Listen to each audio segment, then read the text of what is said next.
As we head into one of the busiest travel weeks of the holiday season, the U.S. Department of Transportation has announced a fine against Southwest Airlines to the tune of $140 million. Now, this is after last year's holiday meltdown that left millions of Southwest passengers stranded after severe weather.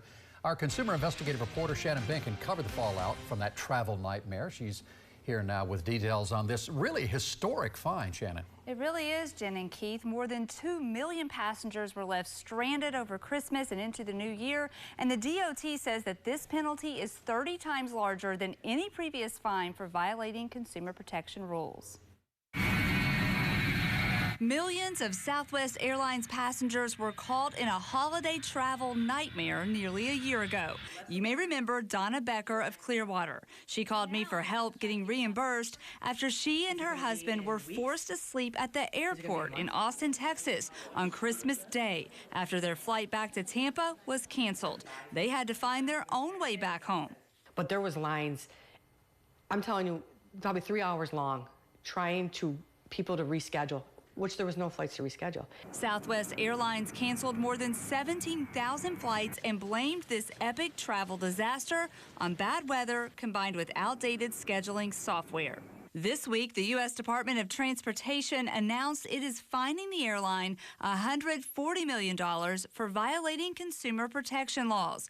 Of that, $35 million is set to go to the U.S. Treasury, and $72 million is allotted for future passenger compensation. National Consumer Watchdog Teresa Murray weighed in.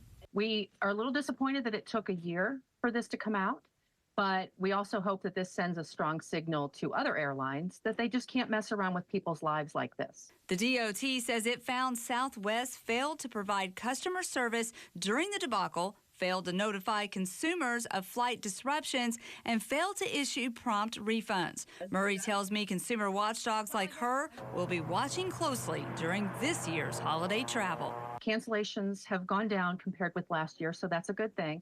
But delays and lost baggage, damaged wheelchairs, involuntary bumping, those are all still really big problems. And the airlines aren't going to do anything about it until somebody smacks them upside the face.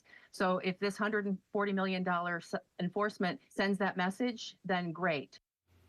Now, if you're wondering about the passengers, the airlines separately paid $600 million to reimburse and refund stranded travelers. That's a lot of money. That is kind of a slap in the face.